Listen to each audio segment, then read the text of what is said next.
Hello everyone, my name is Peninah and I'm from Wabisabi Nanyuki, and design is for everyone.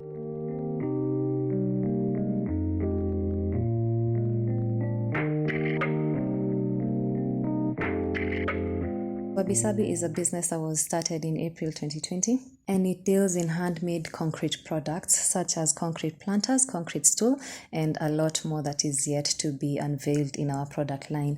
So the reason I started doing the business is to provide people with handmade, unique, made in Kenya items that can be used as decor pieces in any and every home.